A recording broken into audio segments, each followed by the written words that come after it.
first question is going to be very straightforward because it dominated our breakout room, and it was the question I was going to ask anyway. In terms of our 4 female founders, you are CEOs, you're women in leadership positions. Do you think it is harder for females in terms of pitching, in terms of being recognized, in terms of promoting your company than a male counterpart? And many of the women in my breakout room were saying they feel it's difficult in terms of the pitching stage or getting your voice heard in a sector which is dominated by men. And the figures would prove that. So I'm going to start with Patricia, because she's smiling and she's in my eyes. So Patricia, what would you say to that? It dominated. Well, it didn't dominate. It was at the latter half of our breakout session as well. Yes, it's of course it's harder, and I think anybody who says otherwise is probably being a little disingenuous or way overly blind when it comes to this. The numbers bear it out. It is an issue. One of the things, I talk about this a bit, and I don't think it's an easy fix, but we need to fix the investment committees. And we had a great chat that maybe sometimes at the government level, local level, they are balanced, but where you do find the higher up the investment levels you go, you see less and less women. I mean, you can't, expecting to have to fix women. Nobody here needs to be fixed. We're doing a very good job, but we may not pitch in a way that's expected. We may not pitch in a very male way, or maybe there's a lot of unconscious, subconscious bias by men and women of what is the AAA founder. And actually, swaggers into the room, loads of confidence, everybody starts throwing money at them, and women, we just don't do that as much. We have a different way of pitching.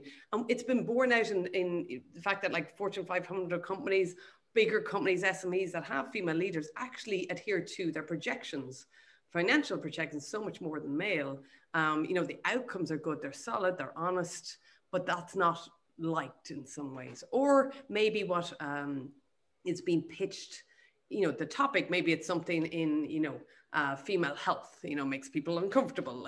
Maybe it's something, it's solving a problem for that someone experiences in their life. And they always advocate that you do that, you try and solve a problem in your life. But if you're pitching to a very male investment committee or GP brought up to the investment committee that isn't balanced, you're not going to have as much success. Thank you, Patricia. We just have 10 minutes left on this question section. Can I ask Susan the same question? Because from a different perspective, have you yourself experienced what has come through in some of the breakout rooms, and other people are, texting me and I've said it's come through, or have you ever experienced, as Mary McKenna experienced in her breakout room, imposter syndrome? And what can we do to address that? Well, funny enough, in our room, we talked about the same themes as well. And we came back to entitlement, that there is, as Patricia's just described, there's a swagger into the room, we're going to get the money and that's it. The Rose Report, we've all read it, we all know what the reality is. From my personal experience, I got challenged very hard about my figures. I also got challenged very hard about my term sheet. And this is something that I won't go into a lot of detail on, but I suspect that perhaps a male-led team wouldn't have been challenged in that way. And I'll be very frank, it took quite a while to get that problem resolved, and it is resolved in favor of the company. But yeah, I don't think I have overtly suffered from imposter syndrome, but I think there probably is something kind of buried deep in a lot of women's psyche, which is, yeah, you could be in the room, but you're prepared to take on the challenges. And one of our breakout contributors talked about mentoring work she'd done with a male and a female, 2 separate companies. And she talked about the amount of work they'd done for their finances. And she pointed out that one of the women involved had kind of overworked her finances in anticipation of things being very challenging, which kind of, made things much harder for herself. So perhaps there's something anticipatory in us that doesn't really help. It's not necessarily imposter syndrome. Instead, you're ready for it and you overwork things, and it doesn't present that thing that, Patricia talked about, that kind of swaggering in. You kind of, you make it more difficult. You're not speaking the same language potentially, but that's not an excuse at all. But I think there's something there about behavioural change, as Patricia says, in investor committees from the outset. It's not further up, it's lower down. And I'm going to come back to that theme. Lizzie, have you had any experience of this, of unconscious bias, or that you have fought to have your voice heard in terms of pitching and other key issues that you have to address as a founder? Yeah, I think I'm sure I have. I think I remember actually just earlier in my career, I felt this probably like very strongly. I think I've always kind of worked in a male-dominated industry, and so it's probably not surprising. And I had actually an older female colleague take me aside and kind of explain to me how to be heard and how to actually use body language to be heard, and to be kind of understood and taken seriously. And so I think that really helped me. And that, I mean, I that probably happened when I was about 25, and I've taken that with me every step of the way. So I feel like now every time I see that start to kind of happen, I know, like, you know, maybe everyone's kind of talking around you and it's hard to get your voice heard sometimes, or it's like depending on your personality type. And so like learning things like leaning in and showing that you're going to talk, and kind of using your body language and your actual kind of physical presence to make sure that your voice is heard. I actually also, someone recently told me like wearing color is something that gets people to remember, like, you were actually that person that was wearing red. So not being, obviously I didn't really kind of show that off today, but you know, you were the person that wasn't really like the bland person in the room, and you're memorable. Things like that I think actually help kind of get your voice heard and make you memorable. And I think it's not something that you want to have to do, but I think it's something you kind of learn and bring into, or I do at least bring into kind of daily life, so that you do get your voice heard more, and that kind of goes away a bit. But imposter syndrome wise, for sure, all the time, I think, me personally, like, I always come in and I'm like, am I the one that knows this the best? But like, you have to kind of remind yourself, like, yes, I've been working on this for so long, I know what I'm talking about. I have to show that confidence when I'm, you know, coming up. And just because, you know, someone maybe has 10 years more experience doesn't mean they've been working on this specific problem. And so just knowing that and reminding yourself to be confident even when you're less confident is really important. And thanks for sharing that. Also, turning to Anya, who is wearing red. And by the way, Mary McKenna has been very quick on the chat room saying everybody's now going to turn up in red. Anya, can I ask you, what are your own experiences in relation to this? And do you think that's something that you have experienced and that women in the sector experience as a whole? Because you are in a leadership role, but are you treated any differently? You have a co-founder that is male, for instance.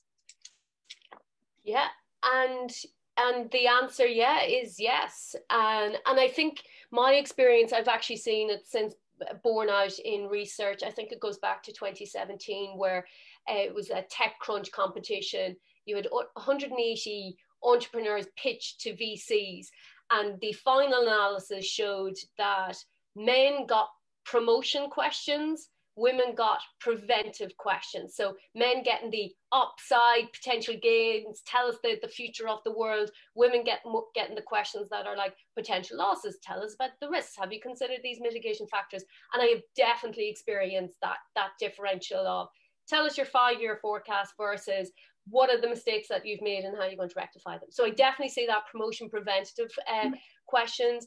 And I would say, you know, back to some of the questions I think everybody's thinking about today, there's so much lazy analysis that it goes on out there about the confidence gap and the imposter syndrome. And that's not to say that some of that isn't real for women. I'm not for a moment minimizing that. But I do think when women have been supported, because we sometimes talk a lot about financial capital when we should be thinking about social capital as well. And what are we doing to make sure that women absolutely know their values, their strengths, their interests, their sense of impact? Because I think all of our sense of impact is a little bit different. For some of you, it is going to be about what can I do that is security, that is going to put food on the table, pay my mortgage. For some, it's going to be about connection and a feeling of belonging to something. And at the tip of the sphere, for some of us, it's going to be about legacy and impact and doing good in the world without. And it's just knowing that. And then when you know that about yourself and what is that inner fire, as I sometimes talk about it, well, then you can silence. And if I can recommend one last book today, I know I'm always recommending this book, but I swear I don't have royalties in it. It's Playing Big by Tara Moore. And I read it 2-3 years ago. And that was a game changer for me, because I realized we all have this inner critic. You're never going to get rid of it. But what you do have to try and do is tame it. and that you have to find ways to kind of get around it so that you go past your familiar zone, the comfort zone, and sometimes just go out into the unknowns. And I was definitely someone who was guilty of the, what she called the this, then that. And I would often be like, well, I need to have that experience, or I need to have the MBA, or I need to be further up the ladder before I can ask that person for a coffee. And she's all about just go to the that, like have the courage of your convictions. So that's one thing. And the last thing I will say in terms of this moment, why it's not about a confidence gap and more the system being broken, is that like you look at all of the data, the investors, they are male. And that's not to say men don't invest in women. Of course they do. But they have their own unconscious biases. They look through the lens a little bit differently, like in terms of how the whole world is designed in favor, unfortunately, of some male biases going back since the beginning of human nature. But we also have to be honest about the context of this moment. Like a year ago, we were talking about COVID being this great equalizer. Well, it's not. Like we are living through what is called a she-cession, in that this actually negatively impacts women more than men in this moment, what we are going through in a global pandemic. Like 40% of the global labor force are women, but they account for more than half the total job losses world over. You look at this so-called double shift. We have to be honest about the fact that unpaid childcare, unpaid domestic work, it is often, by and large, women. And you look at the statistics coming out of like places like the UK, male professors at the moment turning in their papers. Women, no, they're asking for extensions because they're doing this double shift. They're caring for others and then trying to do the work. And we have to be honest in this moment about what that takes. And thanks, Anya, for all of that and imparting all that advice and also your experiences. We have 1 minute left. So everything has been raised in relation to child minding that it may come up, or the potential that female founders may get to that stage, and it may deter them in terms of their work and focus on their startups, to specific supports, to attracting female investors. But I'm going to just use this minute as a whip around. I'm going to start with Patricia. One piece of advice to all the women who are on this call today, what would you give them? You know, very quickly. Very quickly, every meeting you do, every virtual coffee you have, get them to give you one referral. Who should I talk to? Can you make that introduction for me? That is brilliant advice and very practical advice. Susan. Just keep going, believe in yourself, and just keep going, and use these networks. That's brilliant. And so say all of us. Lizzie? I think go into every following on the coffee from Trish, going into everything with kind of a question or an ask that you want to get out of that, not get out of that person, but you want to learn from that person, so you can kind of continue to move forward. And Anya. Book time in your calendar every week for on the balcony. Get out of the trenches, step onto the balcony mentally, and just go, what am I trying to do? What's the 6 week, 6 month, 6 year strategy? Brilliant. All practical advice that everybody walks away today, and also some comfort that everybody gave some very open, insightful information of what they've experienced. Some people in this room are obviously experiencing at the moment, but they've got through it. They're all very successful. And on that note, we want to thank all our female founders for sharing their stories and being so open and honest and giving their advice in such a frank way today, and for inspiring the next generation and also the other female founders to achieve their ambitions and to build their own tech companies. So thank you to Patricia, to Susan, to Anya, and to Lizzie. And I also want to say, of course, a big thank you to Intertrade Ireland, which supported this morning's webinar. As a cross-border trade and business development body, Intertrade Ireland helped us to bring these 4 very successful female founders from across the island together this morning. And I also want to encourage everybody to visit Intertrade Ireland's website to learn more about all the great work they're doing in relation to innovation, to trade, to Brexit, to tendering, and to COVID supports. And also finally, and most importantly, I want to remind you that the 2021 annual Intertrade Ireland Venture Capital Conference is taking place tomorrow. And it's not too late to register for this important event, which will feature key contributions and insights from founders, investors, and stakeholders from all across the island of Ireland and also beyond. It's not to be missed, and registration closes at 5 o'clock this evening. So if you're interested, please visit their website, which is www.intertradeireland.com, and then select events. Okay, so there's no excuse. We'll be there. I hope you'll join us. Finally, I want to say these kind of events, which are really successful, are always a team effort. We're delighted to be collaborating and co-hosting with RDI and Awaken Hub. And we also know that behind the scenes, there are so many people that work on our behalf to bring this together. that are not speaking, but they have done so much work on behalf of us all. So on behalf of Scale Ireland, I want to thank Sheila, who project managed our participation, and Eve, who ran our social media campaign, and last but not least, Luke, our communications lead, who is blessed among women in every way, and we're also blessed with them. And also for 20 seconds, I'm going to put Mary McKenna and Ray Dean on the spot to just thank their teams. So Mary.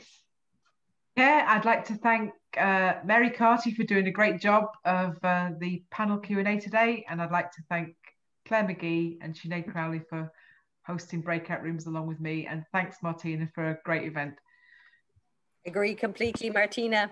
Thanks a million to Fionnuala O'Callaghan, who's running the breakout rooms in the background. For me, it's been a lovely hour, genuinely lovely to spend with you all, so thank you.